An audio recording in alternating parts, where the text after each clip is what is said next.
Bonjour à tous, on va commencer, ça va faire venir les dernières personnes.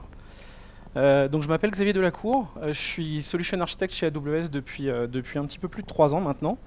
Et j'ai la chance d'accueillir aujourd'hui un client qui nous fera un retour d'expérience sur l'industrie 4.0. Quelque chose qu'il a commencé il y a maintenant quasiment 3 ans. Et je le laisserai bien sûr présenter le sujet. Donc il s'appelle Xavier Michalet, il est responsable de la data chez Soitec, une société qui fait des semi-conducteurs. Donc aujourd'hui, on va parler IoT et on va parler du coup Industrie 4.0, qui aujourd'hui a des usines dans lesquelles il y a potentiellement des machines à connecter. J'en vois 1, 2, 3, 4, 5, une dizaine de personnes. Ok. Donc c'est toujours bien sûr l'objectif de l'Industrie 4.0, c'est quoi?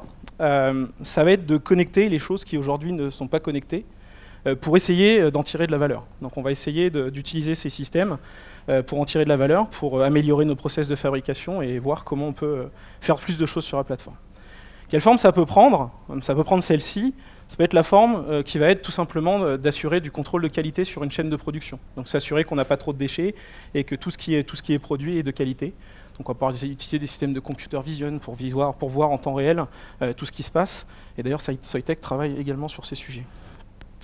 On va avoir d'autres possibilités, c'est comme monitorer ces outils en temps réel.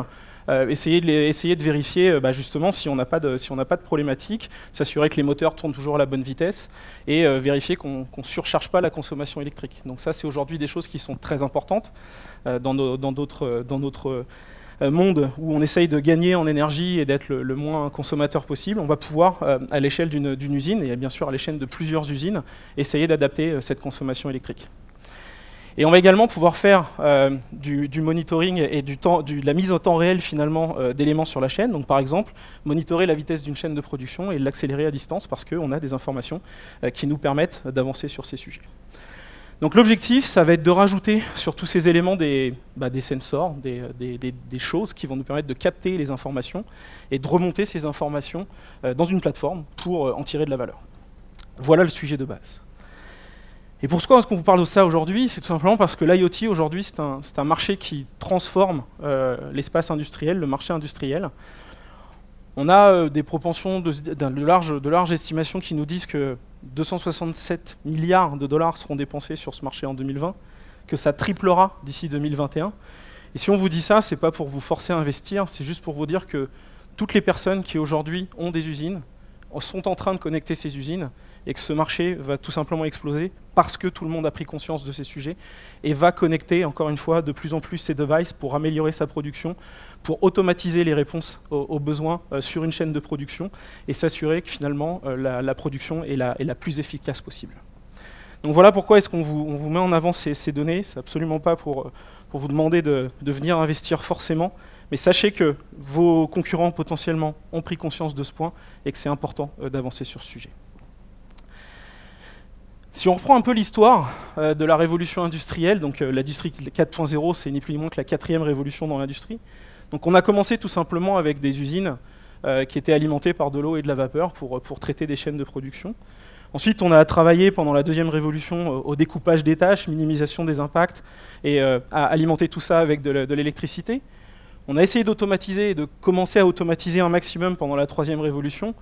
L'objectif de l'industrie 4.0, c'est de pousser cette automatisation à son paroxysme et d'être capable d'automatiser la réponse à événements. Donc s'il se passe quelque chose sur ma chaîne de provisioning, je veux être capable de le détecter le plus tôt possible et de réagir le plus tôt possible, et si possible de façon automatique. Et voilà ce qu'on va essayer de pousser avec l'industrie 4.0. Et tout ça, ça prend un chemin qui vise finalement à rendre les sociétés, et du coup les usines, data-driven. Donc on va essayer de faire en sorte de récupérer un maximum de data pour en tirer de la valeur et encore une fois pour automatiser la réponse à événements. Donc quelle forme ça a pris? Encore une fois, avec l'industrie 4.0, on a commencé à connecter les systèmes. On a été capable, via des protocoles industriels, de récupérer énormément d'informations. Mais on en est d'abord passé par le pourquoi ça se passe. Donc on était en réactivité, il y a quelque chose qui tombait en panne, et on essayait d'analyser avec le peu de données qu'on avait récupérées, qu'est-ce qu'on pouvait faire sur ces éléments, qu'est-ce qu'on pouvait imaginer de faire mieux avec ces éléments-là. Ensuite, on s'est dit, si je suis capable de réagir a posteriori, je peux essayer de simuler ces pannes et essayer d'être meilleur, essayer de deviner quand est-ce qu'elles vont arriver en simulant, et voir si en optimisant certains paramètres, ça va mieux se passer sur la chaîne. Ensuite, on a essayé de devenir prédictif. Donc là, on est plutôt dans cette phase-là aujourd'hui. On a essayé d'être prédictif, on a essayé de se dire, OK, j'ai des données, je vais essayer de prédire quand est-ce que je vais avoir une panne. Donc là, on rentre vraiment dans l'ère du machine learning. On va avoir des quantités de données phénoménales qui vont nous être remontées par tous nos éléments. On va retrouver des patterns qui vont nous dire, dans telles conditions, avec telle température, sous telle pression, dans mon usine, eh ben, j'ai un device qui tombe en panne. Donc je vais essayer de prévoir le nombre d'objets produits sur chacun des éléments, par exemple, pour essayer de prédire quand est-ce que je dois intervenir pour ne pas qu'ils tombent en panne. Et encore une fois, ne pas stopper la fabrication. Et bien sûr, tout ça, ce chemin, il nous amène à la cinquième révolution, ou le cinquième voyage dans cette chaîne de data. Comment est-ce que, une fois que j'ai été capable de prédire la maintenance, j'automatise finalement la réponse à ces maintenances? Et voilà vers quoi on va aller, vers l'intelligence artificielle. Alors là, je parle du gros mot à la mode, mais vraiment l'idée, c'est auto-optimisation de la chaîne. Comment est-ce que j'apporte de la valeur sur ma chaîne via les datas que j'ai réussi à engendrer? Et pour ça, on a plein de choses qui vont nous faciliter la vie. On a plein d'éléments, et d'ailleurs je vous invite, notamment sur la partie réalité augmentée, à aller voir notre prototype réalisé par l'équipe prototyping d'AWS, qui vous montre comment, en VR, on arrive à visualiser ce qui se passe à l'intérieur d'une usine. En l'occurrence, ici, on parle de pompes à eau qui vont échanger de l'information, mais tout ça visualisé en VR. Comment est-ce qu'on va être capable, avec de l'analytique, d'améliorer encore une fois nos solutions, d'avoir des robots autonomes, donc embarquer de l'intelligence à l'intérieur des robots, et de faire de la simulation, bien sûr, à très grande échelle. Je ne les passe pas tous en revue, mais l'idée, c'est que tous ces éléments tournent autour d'un sujet central, celui-ci, le cloud. Et le cloud va être le facilitateur qui va vous aider à traiter tous ces sujets sur la plateforme AWS, évidemment.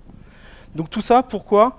Pour essayer d'apporter des nouvelles disciplines dans vos industries et de vous aider à capitaliser sur ces nouveaux éléments et à utiliser ces choses qui peuvent être vues comme des choses dédiées aux jeux vidéo ou à ce genre de choses, mais dans l'industrie, avec la réalité virtuelle, avec ce genre de choses.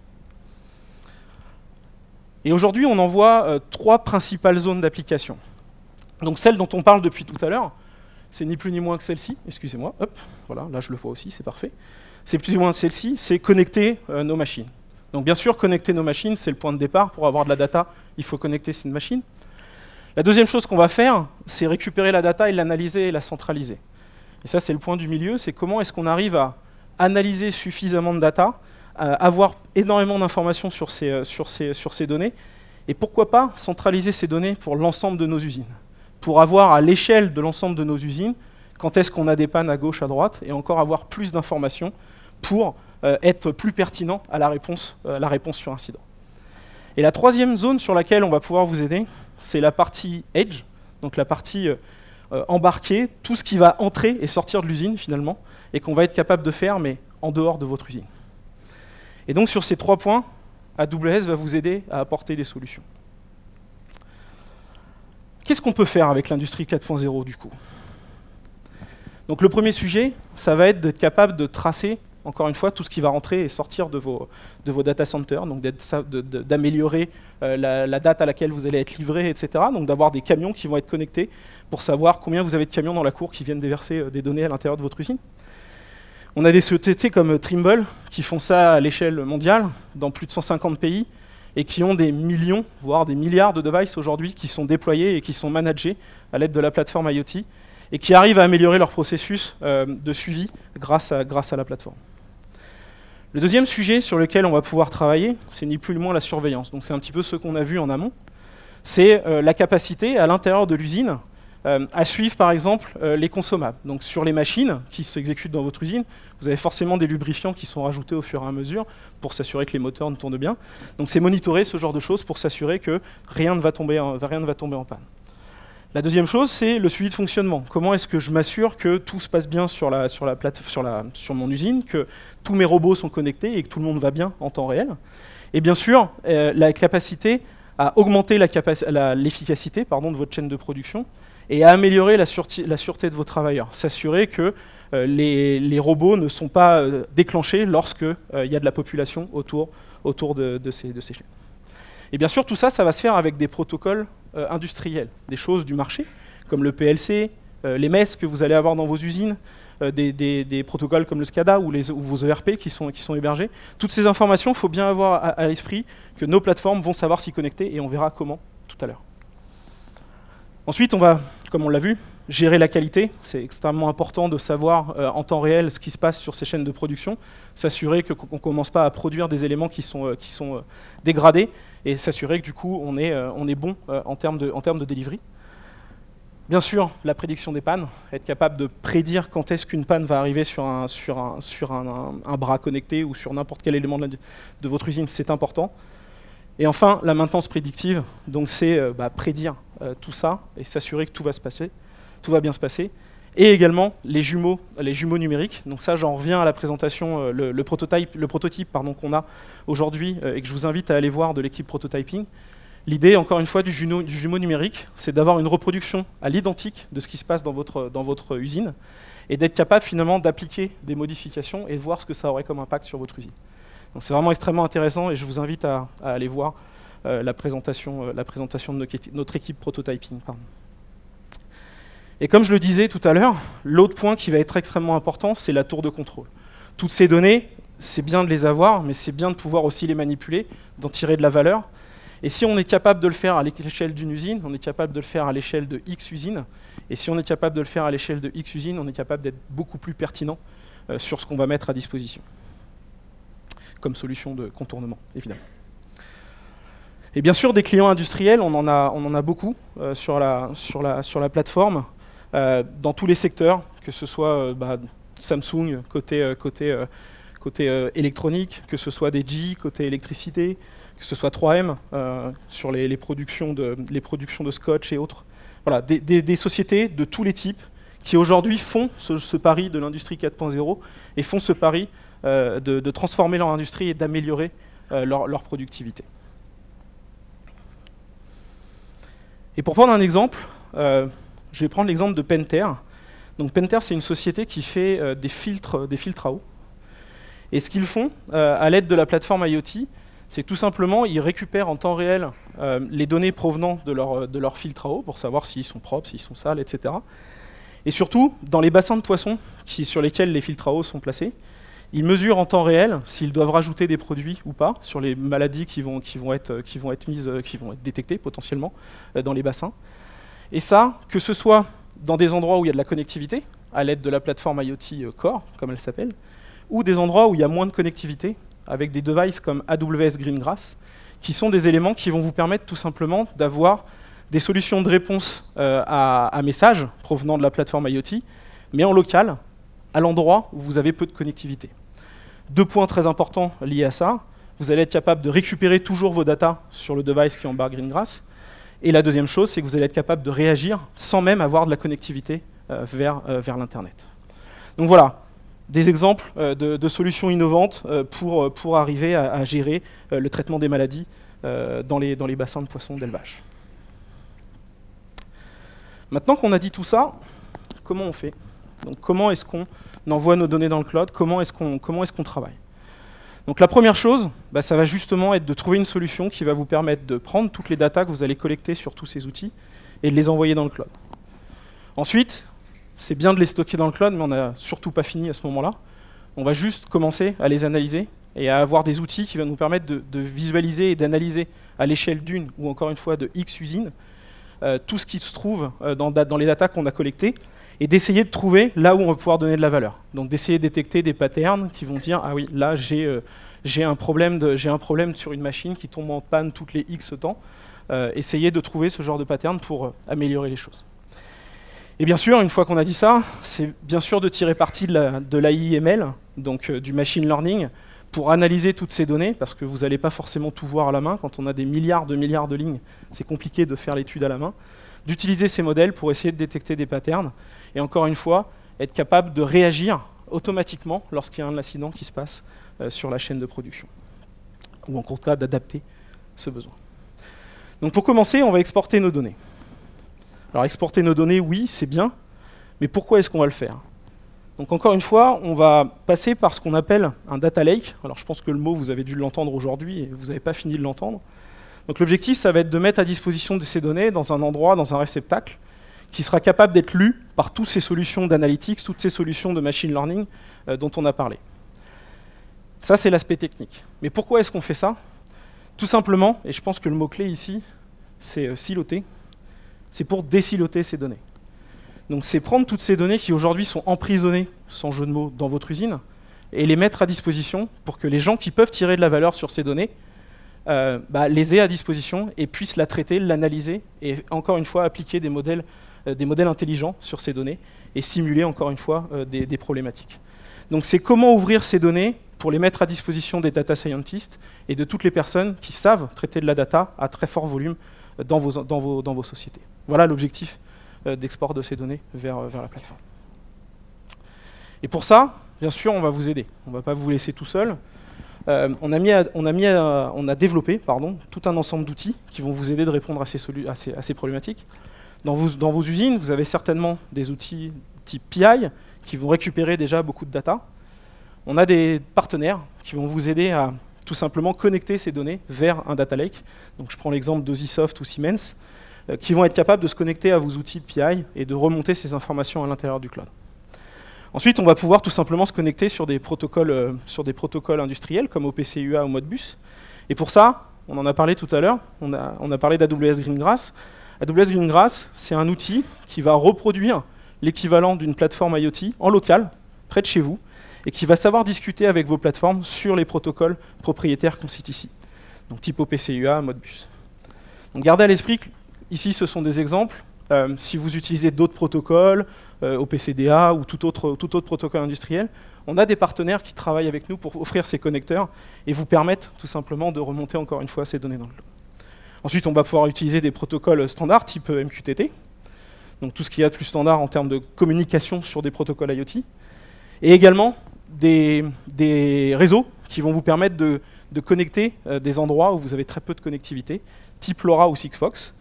Et là, en fait, on va être capable, à l'aide de la plateforme, de venir gérer ce device directement depuis la plateforme IoT. Donc là, l'idée, c'est de vous mettre à disposition avec des réseaux à très faible débit, de remonter quand même les informations vers le cloud et de tirer parti de ces données. Et bien sûr, tout ça s'appuie sur un petit peu de technologie qu'on a pu mettre en place ces dernières années. Donc la première chose, encore une fois, on va extraire notre donnée. Donc pour extraire notre donnée, on va avoir des outils et on verra lesquels ensuite. On va extraire notre donnée. Ensuite, on va router. Donc dans un protocole IoT, lorsqu'on envoie un message vers la plateforme, la première chose qu'on va vouloir faire, c'est je reçois ce message, qu'est-ce que j'en fais? Le router, ça va juste être interpréter ce message et l'envoyer vers le bon service suivant qui va permettre de traiter ce message et de déclencher des actions sur la plateforme. Ensuite, on va préparer ces données. Donc une fois qu'on a récupéré tout un ensemble de messages, on va être capable de commencer à les manipuler en live et peut-être de rajouter un peu d'informations pour prendre des données, prendre des informations sur ces données. Et ensuite, on va les processer. Donc c'est là que va intervenir l'étape où on va prendre des très très grosses volumétries et on va les préparer pour nos modèles de machine learning. Et là, on va les exploiter. C'est à partir du moment où on a préparé toutes ces données qu'on va être capable de les exploiter, de prendre des décisions et de faire de la prédiction et d'alerter sur tout ce qui va se passer sur la plateforme. Hop. Et pour ça, on a développé tout un ensemble de services qui vont vous aider à réaliser tout ça.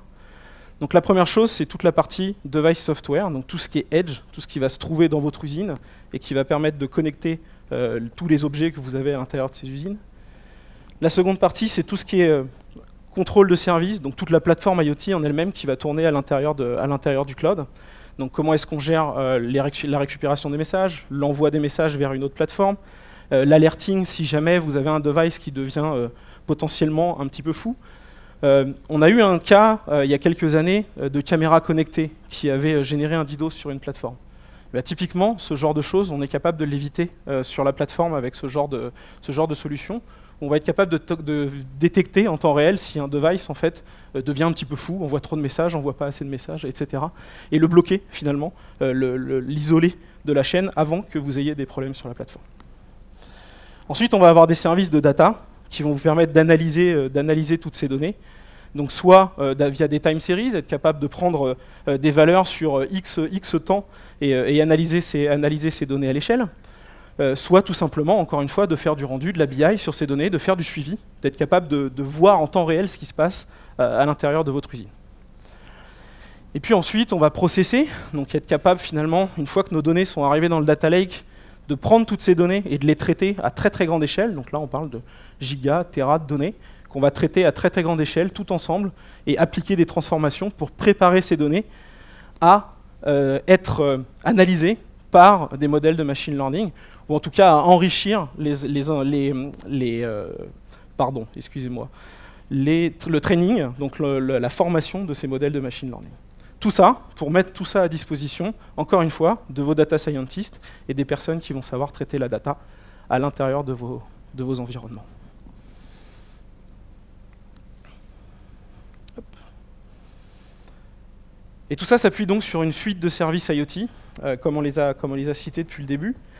On va en revenir rapidement dessus. Donc, ce qu'on appelle les device software, avec majoritairement AWS IoT Greengrass, comme je l'ai déjà dit, cet outil qui vous permet d'avoir une plateforme IoT locale pour pouvoir réagir sur événements et faire même de l'inférence sur des modèles de machine learning, sans connectivité. Ou encore Amazon FreeRTOS, qui est un operating system real-time qui peut être embarqué en fait dans des devices que vous créez, que vous pourriez créer ou sur les éléments que vous avez en usine. Donc voilà par exemple les device software que vous avez à votre disposition.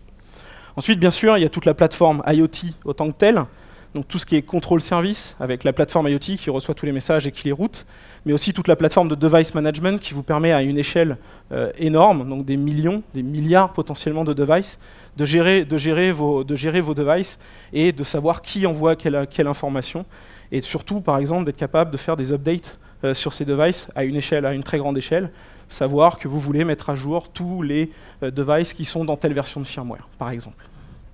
Et enfin, et pour notre cas Industrie 4.0, un élément très important, les data services, avec IoT Sitewise, qui va être le service qui va vous permettre de prendre toutes les données que vous avez dans votre Historian et de les envoyer sur la plateforme AWS.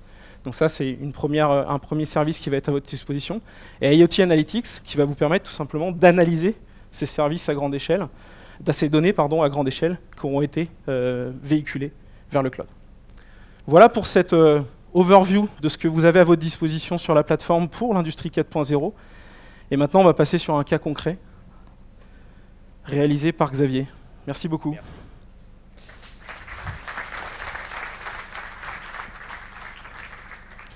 Bonjour à tous.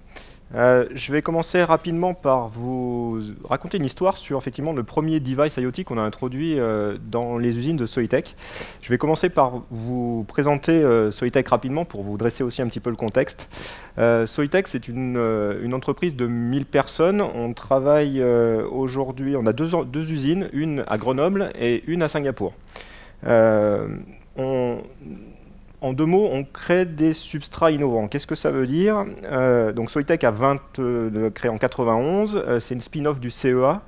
Et dans la chaîne globale du semi-conducteur, on se retrouve tout au bout. À la fin, il y a ce que vous avez tous dans vos poches, un téléphone par exemple. Et aujourd'hui, dans 99% des téléphones, il y a un petit morceau de nos substrats innovants, notamment pour tout ce qui est switch. Quand ça passe automatiquement de la 2G, 3G, 4G, 5G, et ben, c'est sur des matériaux qui sont faits à Grenoble ou à Singapour par nous. Donc les gammes de produits, c'est assez vaste. On se retrouve aussi bien donc, dans les data centers, pour tout ce qui est processeurs, etc. Sur les IoT, l'IoT en elle-même, notamment sur les montres, sans les citer, Garmin, etc., sur lesquelles il y a des GPS embarqués qui ont besoin d'énormément d'autonomie, et ben, on fait également, il y a nos substrats qui sont aussi embarqués dedans. Dans tout ce qui est véhicules connectés, on est également fortement présent, et comme je l'ai dit tout à l'heure, ce qui est un petit peu iconique, c'est les fameux 99% dans les téléphones. À quoi ça ressemble une fab de semi-conducteurs? C'est ça. C'est des équipements, on est dans des salles blanches, on veut avoir on travaille au niveau du nanomètre, micromètre. On déteste la poussière parce qu'après ça vient se coller sur les plaques et ça fait des défauts. nos clients ensuite donc, sont des gens comme ST Microelectronics, comme des grands fondeurs, et puis à la fin Apple, etc. Donc on a aussi un niveau d'exigence qui est extrêmement important au niveau de la qualité. Xavier tout à l'heure a parlé du cloud comme élément central pour faire de l'IoT et de l'industrie 4.0. Je pense que je vais reprendre un petit peu le temps pour vous expliquer d'où on vient et pourquoi à Soitec on fait du cloud depuis bientôt 8 ans. Et je vais vous expliquer en 2006, donc on était uniquement basé sur Grenoble, on avait tout sous VMware, etc. On était super contents, on était fiers de nous. Et on s'était dit, quand il a fallu en 2007 aller construire une usine à Singapour, on s'est dit ça va être facile, on est tout bien équipé, ça va bien se passer. Et puis là, on a vu vraiment, il y a eu des nouveaux services qui sont apparus, Picasa, Spotify, etc. Et on les utilisait, moi j'étais à Singapour, je les utilisais au quotidien pour garder contact avec mes amis, ma famille, pour partager les photos, écouter la musique, les appeler, etc. Et puis quand j'étais dans les murs de Soitec, c'était voilà, l'escargot, l'escargot tout au-dessus, c'était catastrophique, et pourtant on avait du MPLS, enfin avec tout un tas de trucs qui coûtaient super cher et qui ne marchaient pas. Ensuite, à Soitec, on a l'exercice toutes les années de faire un plan stratégique. Et en 2011, on a dit il y a une mutation qui est en train de se passer dans le monde de l'IT et il faut absolument que Soitec prenne le virage pour rester compétitif. Et donc, c'est ce slide-là qu'on a utilisé pour convaincre le COMEX qu'il fallait aller dans le cloud. Et rapidement, on a donc défini que d'appliquer la fameuse, maintenant, qui est relativement très connue, Cloud First Strategy, de dire que toutes les nouvelles applications, soit elles étaient SaaS, soit elles étaient à minima sur une plateforme type AWS, et qu'on allait étudier notre capacité à migrer toutes nos applis legacy dans le cloud. Aujourd'hui, il y en a encore qui sont chez nous. Vous avez vu vous avez vu quelques photos des usines de semi-conducteurs. Mon MES, dont aussi Xavier a parlé, il a 25 ans. Lui, il y est toujours et il va y rester. Là, maintenant, je vais faire le focus sur un projet d'IoT qui était donc le premier projet d'IoT qu'on a fait à Soitec, donc il y a 3 ans. Et je suis d'autant plus... je peux tout à fait vous parler de ça, c'est qu'aujourd'hui, j'ai eu aucune interruption de service sur ce produit-là, sur ce projet-là, sur ce service que je rends. Et c'est un projet qui, vous allez le voir, qui est critical manufacturing, c'est-à-dire qui fait tourner ma prod. Tout a commencé par de l'obsolescence. Ça tourne autour donc un des équipements. Dans notre ligne, on a 50 étapes de process, de mesures, etc. pour s'assurer de la qualité de nos produits. Et sur cet équipement-là, il y avait une fonctionnalité qui était offerte par l'équipement, qui était de réguler le temps. C'est un four, donc on monte à température à 200 degrés, etc. Il y avait une régulation basée sur la pression atmosphérique pour ajuster un petit peu le temps de process. Et donc, d'un jour au lendemain, l'équipementier, pourtant c'est un équipement qui coûte plusieurs millions de dollars, est venu nous dire non, désolé, dans la prochaine version software, ce module-là qui vous fait la régulation n'existe plus. Donc là, on a commencé un projet qui était de dire on va récupérer la pression mesurée donnée par le four, et puis on va coder, développer dans notre MES cette fonctionnalité. C'est pas très dur, donc on s'est mis au travail. Et puis, au moment de tourner la clé, on a eu un petit souci. C'était que la mesure prise sur l'équipement en lui-même, elle était pas stable dans le temps, et en plus, donc on passait d'une fonctionnalité décentralisée à centralisée. Les différents capteurs n'étaient pas matchés les uns par rapport aux autres. À partir de là, on a un choix clair à faire. Soit le choix numéro 1, on appelle l'équipementier, on lui dit, ça aurait été l'application normale, on va dire, on appelle l'équipementier, on lui dit, il nous faut absolument cette fonctionnalité-là. Et là, vous imaginez bien le temps que ça nous aurait pris, et surtout, combien ça nous aurait coûté. Et puis, il y a notre autre option qui est de se dire, on avait dans les têtes de faire, on entendait ce mot il y a quelques années déjà, Industrie 4.0, et on avait, donc on a brainstormé, et puis on avait déjà lancé quelques études, etc. Donc du Wi-Fi, du LoRa, toutes les technologies en tout cas qui existent. Et on s'est donc lancé dans de l'expérimentation où on a acheté un petit ESP, de la cablasse, et puis un petit sensor de chez Bosch qui nous faisait de la pression et de la température. Et ça coûte sur eBay, allez, 20 €. On s'est fait, donc on a fait notre premier prototype, qui est tout en haut, la photo, là, avec des câbles, etc., comme à l'école d'ingénieur, ça me rappelle des souvenirs. Et puis après, on a commencé à vérifier qu'on était capable d'envoyer de la donnée sur la plateforme AWS, de la consommer par une API. Ça, c'était la chose facile. Ensuite, on a pris quand même le temps, on s'est dit, pour le mettre en salle blanche, il y a quand même 2-3 contraintes à faire. On a même fait donc notre propre casing avec une imprimante 3D. On a vérifié qu'on avait le droit déjà de le mettre dans la salle blanche sans la contaminer. Et puis on a également vérifié qu'en poussant de la donnée dans le cloud, on n'introduisait pas de faille de sécurité. Et puis après, on a laissé tourner ce prototype pendant quelques jours en salle blanche pour voir si c'était stable. Et puis après, je suis allé voir le patron des opérations en lui expliquant voilà, que j'avais une idée qui était un peu disruptive, mais que je le sentais bien et qu'il pouvait me faire confiance là-dessus. Donc là, il m'a regardé droit dans les yeux, il m'a dit « Ok, mais tu sais que c'est la prod. Si jamais tu te loupes, tu arrêtes ma prod. » Je dis « Ouais, pas de souci, j'ai bien compris. » On y va, on s'est tapé dans la main. Et puis, on n'a quand même pas fait tout et n'importe quoi. On a commencé doucement, par petits pas. La première chose, c'est qu'on a mis un équipement et un capteur pour vérifier que notre système de régulation dans sa globalité fonctionnait correctement, ce qui a été le cas. Donc on a démontré la faisabilité de la chaîne complète. Après, on a pris un peu de temps pour réaliser vraiment, se poser, prendre le pas de recul pour réfléchir à tous les cas de panne possibles. C'est là, je l'aime bien d'image. Petzl, c'est nos voisins. Ils font des harnais, des piques à glace, etc. Et du coup, voilà, quand on monte, quand on fait de l'escalade sur glace, il faut quand même faire attention à comment on s'assure. Et c'est exactement ce qu'on a fait. On a catégorisé nos risques autour du device. Alors déjà, on a multiplié le point de collecte. Donc on est passé de 1 à 3 capteurs. Ensuite, on a fait le calcul de la moyenne de nos 3 capteurs pour avoir la valeur de la pression. Et puis après, on a aussi enregistré des choses en plus, c'est-à-dire qu'on a dit, si jamais on a un capteur qui indique une pression qui doit être normalement stable dans toute la salle, qui est dématchée par rapport aux autres, on va l'exclure, et si jamais on n'a qu'un seul capteur, dans ces cas-là, on ne peut pas rendre le service, on lève une alerte et on s'arrête. L'autre solution, l'autre problème qui pouvait nous arriver, c'était un problème de connectivité. On a la chance dans nos usines de ne pas avoir de problème de couverture réseau, parce qu'on a donc du Wi-Fi qui est déployé partout, et puis la partie électricité, alimentation n'est pas un problème aussi. Par contre, un des soucis qu'on pouvait avoir, c'était qu'on n'ait plus de connexion Internet, ou une borne Wi-Fi qui tombe, etc.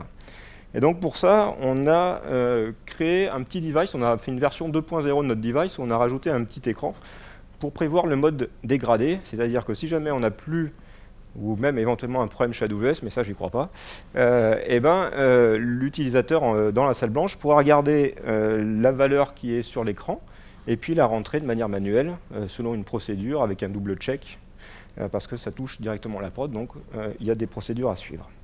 Et donc ça, c'était notre cas dégradé.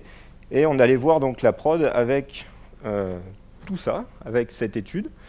Et puis on a construit quelques spares, on s'est assuré qu'il y avait bien un support 24h/24 sur toutes les composantes, et puis on a mis en production. Alors ça, c'est pour ceux qui aiment un petit peu la partie technique. Donc on a un MES qui est connecté à nos équipements, donc nos boîtiers IoT qui poussent tout ça dans une DynamoDB. Et après, on a exposé du coup la valeur de la pression avec des lambda, de la AWS Gateway. Et puis, pour visualiser aussi également la pression, on a fait un petit dashboard en Angular sur du S3 pour donner de la visibilité à nos utilisateurs. Voilà une petite visualisation rapide de l'évolution de la pression sur un décapteur. Et puis l'autre partie qui est aussi importante quand on travaille dans l'industrie, c'est penser au monitoring.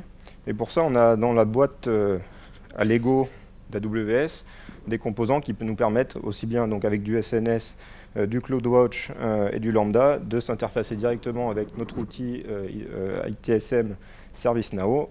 C'est des API, ça discute facilement. Comme ça, au moins, on était en alerté de la même manière que quand on a de la CPU ou des problèmes d'espace disque sur des serveurs.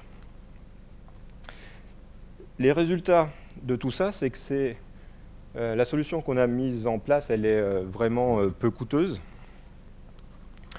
Le coût de tel device, c'est entre 20 € pour celui qui n'a pas d'écran, et puis 40 avec le petit écran. Alors qu'on est dans des...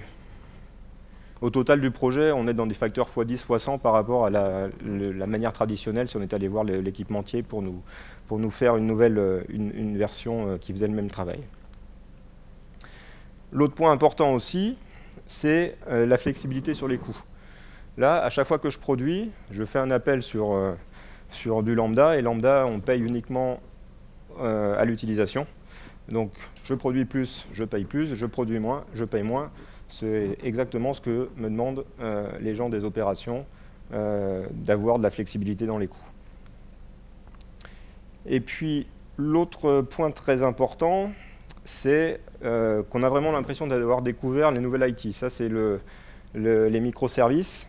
On allait relativement vite en termes de pur codage. Ce qui a été le plus long, ça a été de convaincre, d'expliquer, de faire des procédures, etc. Mais en termes purs d'IT, ça a été extrêmement rapide. On escalade par design. Je peux augmenter mon nombre d'appels. C'est AWS qui s'en occupe. C'est son boulot, c'est pas le mien.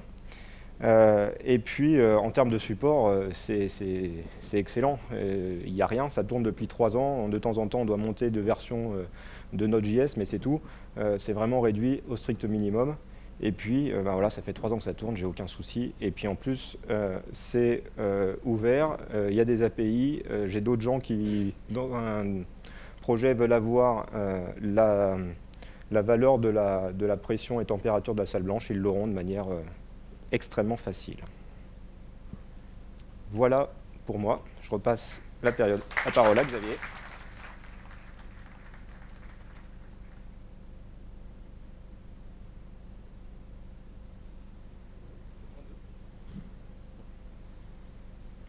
Je parle. Ça y est, j'allais parler fort, hein. C'était l'autre option.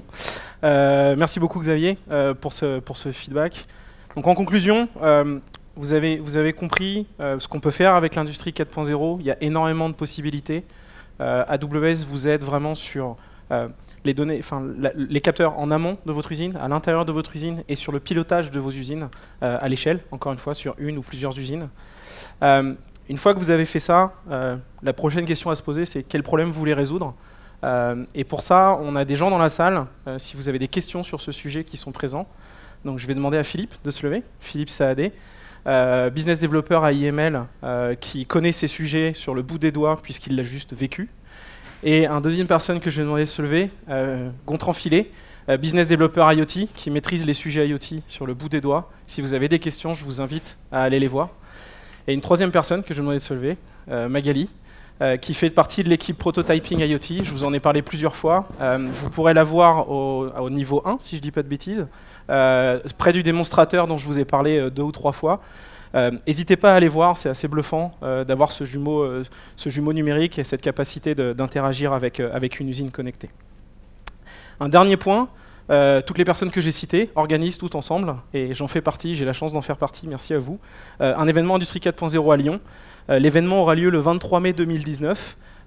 Les informations, elles sont à venir, mais suivez cette information, on va bien sûr communiquer dessus, et vous aurez accès à cet événement dès que possible avec une belle page pour s'inscrire sur nos sites web. Il me reste à remercier encore une fois Xavier Michalet pour son témoignage, et vous, bien sûr, pour votre présence aujourd'hui. Merci beaucoup.